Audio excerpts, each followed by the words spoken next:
Hey everyone, today we have a bit of a different video. What we're going to do today is we're going to find out, is a $5 ukulele from Five Below actually worth it? Let's take a look. So here I have a $5 ukulele from Five Below. What we're going to do today is I'm going to kind of open it up, unbox it, and walk you through some of the features that you see on this one. And we're going to compare it to a little bit more of an expensive ukulele. So first thing you see here is that the ukulele is boxed in kind of very minimal packaging. There's not much wrapping, there's not any accessories that come along with the case. You have a bunch of different designs you can choose from when you go to Five Below. This one that I chose is kind of like a floral print. So let's open it up and see what we've got working with us. So we have a little bit of like simple packaging, like I said earlier. You just open up the top and the bottom, and there you go, you have your ukulele. Now, the size of this ukulele is actually really small. It's smaller than a soprano ukulele. And that's because I feel like this ukulele is more of a toy than an actual instrument, and I'll explain why I think that in a second. First thing that kind of points off that this ukulele is not a real quote-unquote instrument is what it's made out of. So this instrument's made out of plastic, which is not necessarily a bad thing. It makes it very durable, and it's actually very good if you're buying it as a toy for a little kid or something.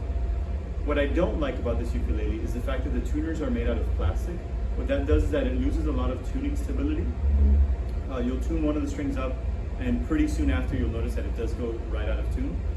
And the biggest thing that I noticed that I think could be improved on this ukulele is the fact that if you take a look at the bridge on the bottom, you'll notice that instead of actually having 4 strings like a normal ukulele does, this one's actually 2 strings, and it loops through the bridge back into the next string. So for example, the bottom 2 strings are actually 1 string looped, and the top 2 strings are actually 2 strings looped. So that makes it very difficult to tune the strings and actually keep them in tune. So right now I'll give you a bit of an example of what I mean. So if I play the ukulele just fresh out of the box, you'll notice that it doesn't really have a ukulele sound, and it doesn't really echo or resonate the sound as well as we would want. So if I take this high G, right, and I try tuning it up, you'll hear that the tuner does actually change the pitch of the string. The problem is, since it's looped to the next string, it also changes the pitch of the next string. So it'll tune up both of the strings instead of being able to focus or zero in on one of the strings how you would with a regular ukulele. Now, talking about the size, I think it says here on the box it's 6 inches across this way by 16 inches long. Now that's, like I mentioned, very small for a ukulele, which makes the fingerboard even smaller. Ukuleles are already pretty small to begin with, at least soprano ukuleles. That means that it is going to be difficult for you to play some complex chords on this. It's pretty simple to put your fingers on for a C chord, for example, or even an A minor chord, but anything beyond that, anything that has 3 fingers or 4 fingers, is going to get pretty difficult. Now, I bought this for my son. He's 2 years old, and what I really like about it is that it's made out of plastic, so he can drop it, he can bang it on the wall, and it won't break like a regular wooden ukulele would break. So that's one of the pros that I see.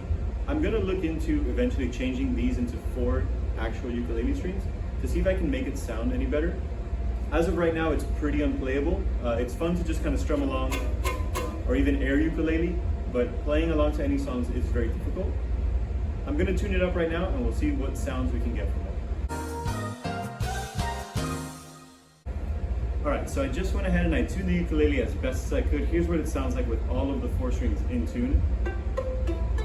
It sounds pretty close to a regular ukulele. Let's see how it holds up with chords. So here's a C chord. Now I'm just going to go through a little bit of a progression. That chord didn't sound too bad considering. Let's just go through some kind of natural or normal ukulele playing.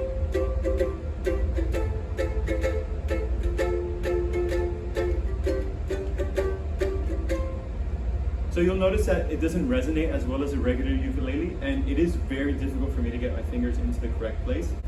So now I'm going to take a moment and I'm going to compare our $5 Five Below ukulele to a more expensive natural wood ukulele. This one's made by Kohala.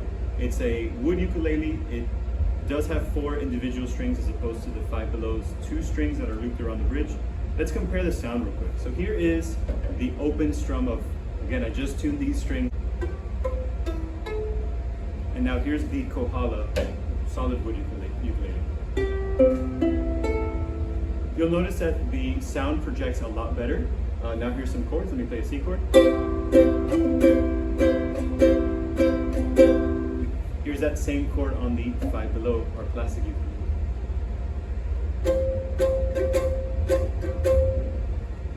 again, I feel like if you measure your expectations to the price point of the ukulele, $5 is totally fine. I like the fact that you can get multiple designs. So like I said, I picked the floral print one, but there is a wood print one. You could find some of all different characters. There's Frozen ones, Spider-Man ones.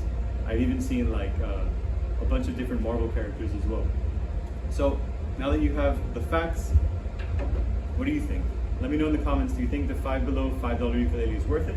Or should you save up your money and get something a little bit more legitimate? Whatever you think, let me know, and I'll see you guys in the next one.